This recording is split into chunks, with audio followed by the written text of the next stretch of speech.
I was as happy with my fate as one could be, because my marriage proposal had come from a very wealthy family, even though I belonged to a middle-class household.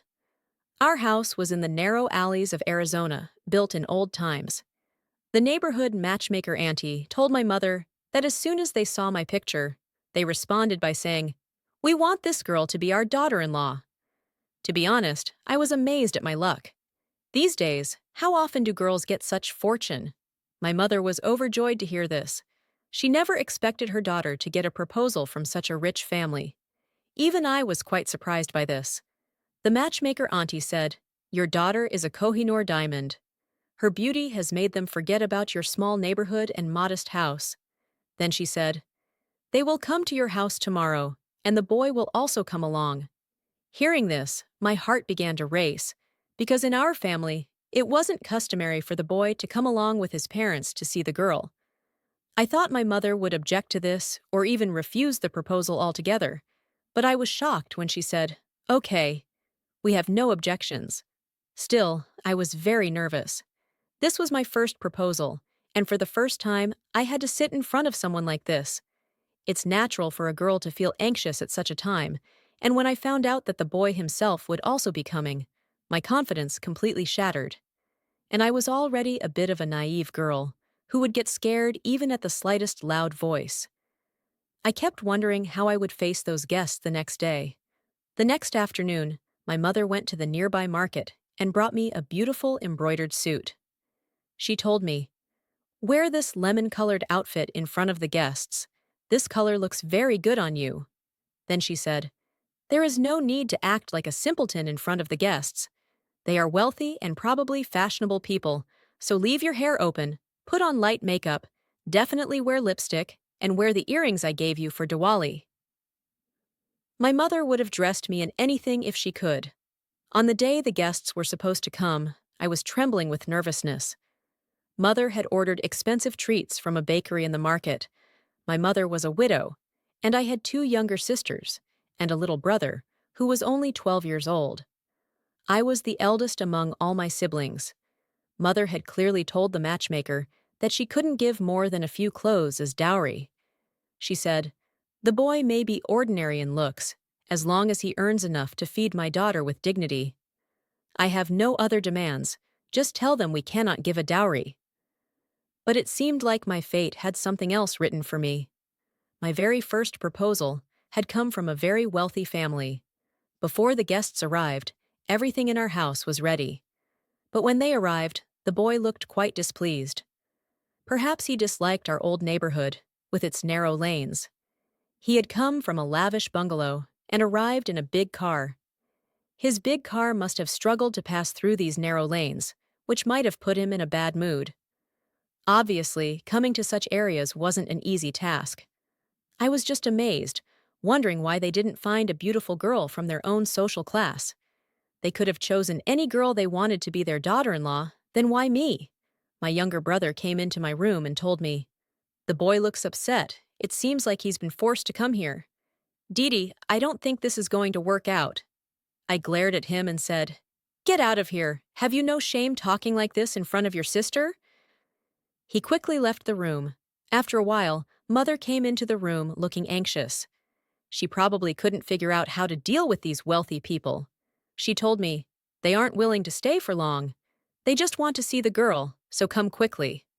I have already laid out everything in front of them, even the tea is ready. You just need to pour it into the cups and serve them." On the way to the drawing room, my mother had explained everything to me. I went and sat down on the sofa. There were only 3 of them, an older woman, about my mother's age, wearing a pink sari, a young woman who was observing the room, and a young man who was just about average in looks. His complexion was dusky, his features were not particularly attractive, but he dressed well and wore branded clothes. He had opened the top buttons of his shirt, trying to catch some air from the fan. He looked quite bored, but as soon as they saw me, all 3 couldn't help but blink at me. The stares of those 2 women didn't affect me much, but the way the boy was staring at me, without blinking, made me really nervous. My eyes were cast down in embarrassment, as if they were fixed to the ground. I wanted to get up and leave. When my mother asked me to serve the tea, the woman quickly said, "No, no, it's already too hot. We won't have tea. The sherbet you've prepared is enough." They didn't even touch the expensive bakery items and samosas my mother had ordered. Instead, the woman said, "We really like your daughter." Saying this, the woman in the pink sari came over and sat beside me. She only asked my name and didn't try to learn anything else about me. She took out a ring from her purse and put it on my finger. I was stunned. Who does that? First, they come to see the girl. Then the girl's family goes to see the boy. Then discussions happen, and only after everything is agreed upon, the engagement takes place. But this woman seemed in a hurry, as if everything was set in stone already. She said, "From our side, this proposal is final.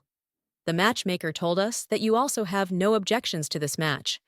My mother was so happy, as if she was the one in control of everything. She said, "Yes, yes, we have no objections." I looked at my mother instantly. At least she should have asked something about the boy. The woman continued, "Look, we are in a hurry for the marriage. However, we don't want a grand wedding. Neither can you afford our standard. So, after 25 days, we will come with just 15 or 20 people, and we will take your daughter as our daughter-in-law to our home."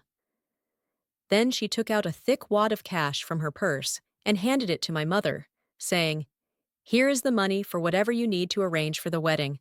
I don't want our guests to be a burden on you." Then she added, "Sister, we mostly live abroad.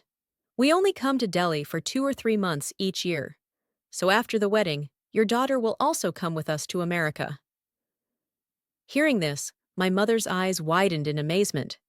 She was so happy, she didn't know what to say. For a moment, even I felt proud of my good fortune. Even on the wedding day, the dress they sent for me from my in-laws was worth no less than 10 lakh rupees.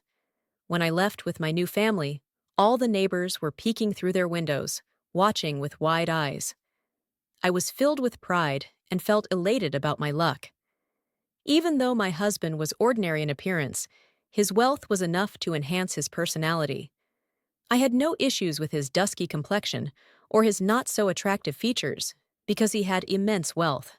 The car stopped in front of a grand mansion, the likes of which I had never even dreamed of. After some rituals, I was taken to my room. It was such a large room, decorated with beautiful furniture. When Saurav entered the room, I shrank back a little. He sat down in front of me and started praising me. He said, "When I came to your house, to be honest, my mood was terrible. I was wondering where my mother had brought me. But when I saw you, I completely lost myself." The first few days with Saurav were very pleasant, but it took me a lot of time to learn the customs of his household. My mother-in-law usually gave me fancy saris to wear, most of them sleeveless.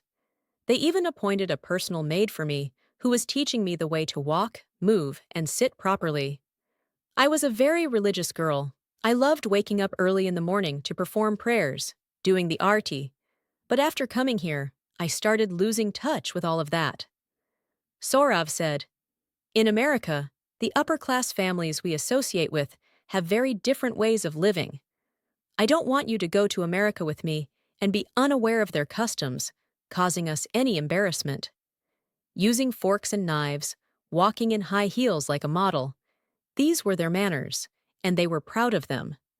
But to me, it all felt artificial. I was doing it all for my husband's happiness. The saris my mother-in-law gave me to wear were very fashionable, sleeveless, deep-necked. Initially, I felt so embarrassed wearing them, constantly trying to cover myself, either hiding my waist with the sari pallu or trying to cover my chest. But the necklines were so deep that it was impossible. I had never even worn half-sleeve kurtas before. I always wore full sleeves. But here, the saris were half-sleeved, with deep necklines, and made of net fabric, which barely covered my body. A month later, I was ready to leave for America with my husband. To my surprise, neither my mother-in-law nor my sister-in-law came with me. It was just my husband. Even there, my husband had a big house, with servants. For a few days, Kunal took me around America, and I was very happy. But one day he said, "My friends are throwing a party to celebrate our wedding." Hearing this, I was excited. I took out a fancy gown to wear, but Kunal said, "No, leave it." He gave me a shopping bag and said, "Wear the clothes inside this.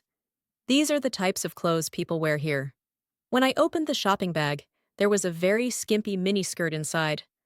I looked at Kunal in shock. I said, "I can't wear this." He came over to me and said, "Come on, Anu. You are no longer just a poor girl from the old streets of Delhi. You are my wife, Kunal's wife, a businessman's wife." Then he added, "Quickly put it on. You might feel shy wearing it for the first time, but you'll get used to it. Where I'm taking you, you'll only need a few days there for your shyness to wear off, just like your clothes. My beautiful wife, God hasn't given you this gorgeous form to keep it hidden. It is meant to be displayed. That's when it looks good. When you wear these clothes to that party, you'll set every man's heart on fire. And at that moment, everyone will look at me with envy, knowing just how beautiful Kunal's wife is." There was a strange glint in Kunal's eyes, a kind of intoxication. But I was troubled. I had never worn such clothes before. My modesty was my jewelry, which Kunal wanted to take away. But at that moment, I was in no position to refuse Kunal. I put on the clothes, but I was extremely nervous. Kunal arranged the rest of my look. He let my long, thick hair down and applied heavy makeup on me.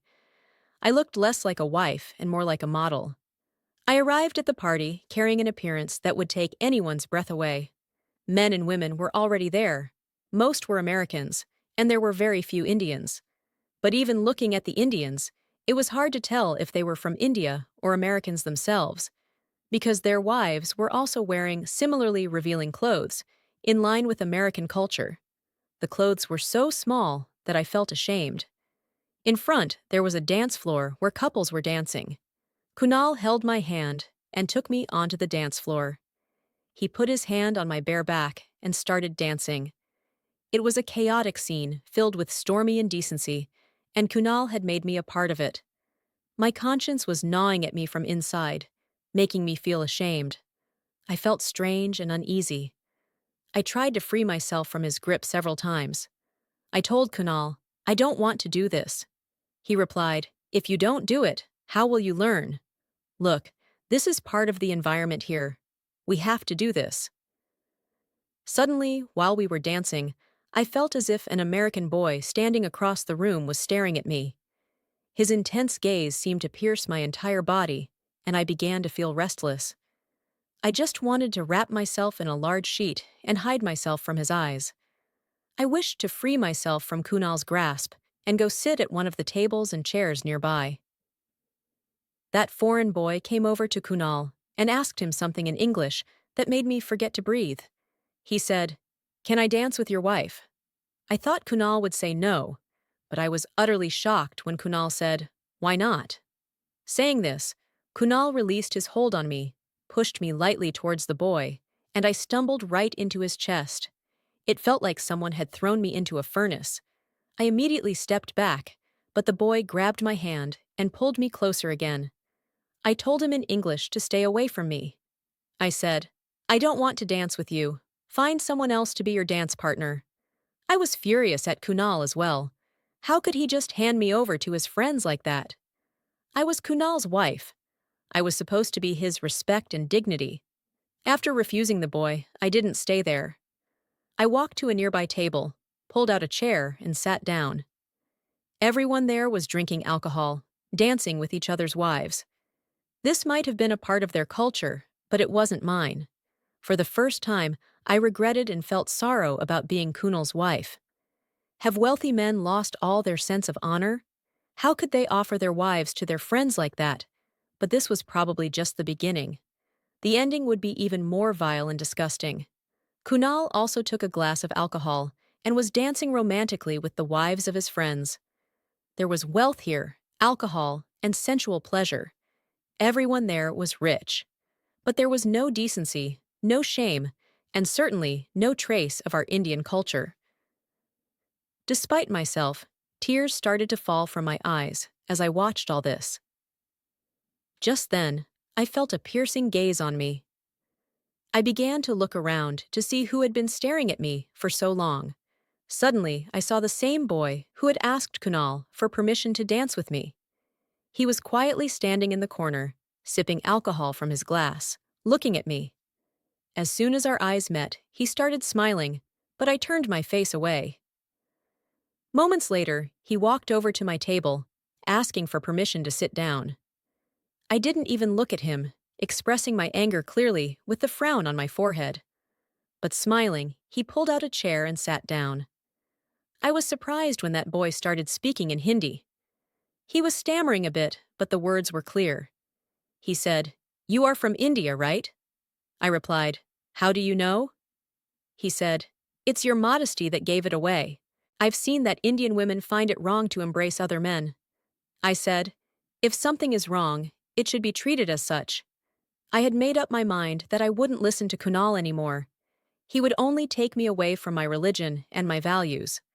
I also remembered that ever since my marriage, I hadn't even been able to worship God on time. I couldn't remember how much time had passed since I last sat in front of my deity and prayed. If this continued, I would be far removed from my God, from my values, and from my culture.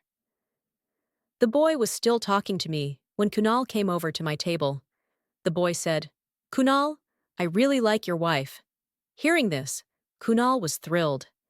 The boy started complimenting my face, my eyes, my hair, my figure. Hearing all of it made me angry, but Kunal just kept smiling. The boy then said, "There's something I really like about your wife. I'll tell you later what it is." Hearing his words, my heart became uneasy. I was praying that this party would end soon and that I could go back home. And then, fortunately, that's what happened. When we got home, I told Kunal very clearly that I would not attend such parties again, nor would I wear such clothes. I said, "I am not shameless, nor am I such an open-minded girl that I would follow these customs." Hearing this, Kunal got angry and said, "What do you mean by that?" The words that followed from Kunal shocked me to my core. He said, "I didn't marry you so I could hide you behind 7 veils. I married a poor girl like you because you're beautiful. I want to display your beauty. I want to cash in on it. I want everyone to see how breathtaking my wife looks in half, or revealing clothes. You don't understand. A woman looks more beautiful the smaller her clothes are." Hearing Kunal's words filled me with regret. I said, "Kunal, I am your respect, your wife. Won't you feel ashamed of sending me in front of your friends in such skimpy clothes?" He said, "None of this is considered wrong here." I responded firmly, "I will not do any of this." He said, "You will do exactly what I say, or else I will force you. Who is here to save you from me?" His words started to scare me. After Kunal went to sleep, I stood before God, crying and begging for the protection of my dignity and my faith. I didn't want to be trapped in this mire. The next day, I took out my Indian dress. I had already decided that I would not ruin my dignity or my faith for the sake of worldly pleasures. Kunal was still not back from the office when the servant came and informed me that one of Kunal's friends wanted to meet me. I didn't know who it was or why he wanted to meet me. I said, "Kunal isn't here right now." The servant said, "He wants to meet you." I said, "All right, bring him in." I adjusted my dupatta properly around myself and went to the lounge to wait. The boy who came in was the same one I had met at the party.